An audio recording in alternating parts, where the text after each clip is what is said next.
So last week we heard the news that the transit-rich housing bill failed in committee. It's been called one of the most radical bills when it comes to housing. So joining us today, this is Louis Mirante. He's legislative director for California YIMBY. As you might already have heard, YIMBY is Yes in My Backyard. It's a pro-housing development movement in California. So Louis, let's talk about what SB 827 was looking to do.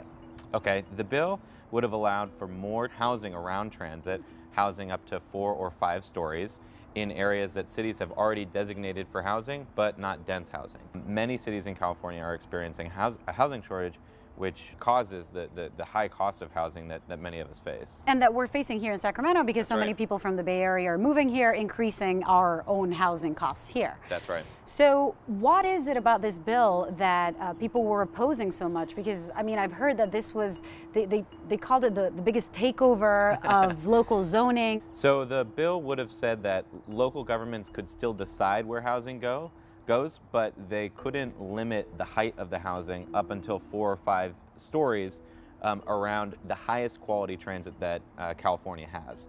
Now, the bill had major supporters. It had supporters from the affordable housing industry. It had supporters from the environmental movement. I found it interesting that a lot of the opposition, whether it was people or groups who were writing about why this bill wasn't good, they would say, the goals of the bill we are with, but we're not with the bill. Why is that? I still have to figure that out for myself a little bit. It was pretty interesting. What the bill definitely did was it started a national conversation about housing, about where to put it, and about what the role of local government is. We're never going to convince local governments that this is the right solution because we'd be asking them to step up to the plate a little bit. And now, local governments don't like to give up any power. That's right. But the bill has already, I think, encouraged Sacramento to start thinking more strategically about its housing. How tragic is it that for the movement, for the YIMBYs, that this bill didn't pass? I mean, is that the end of it? No, definitely not the end of this bill.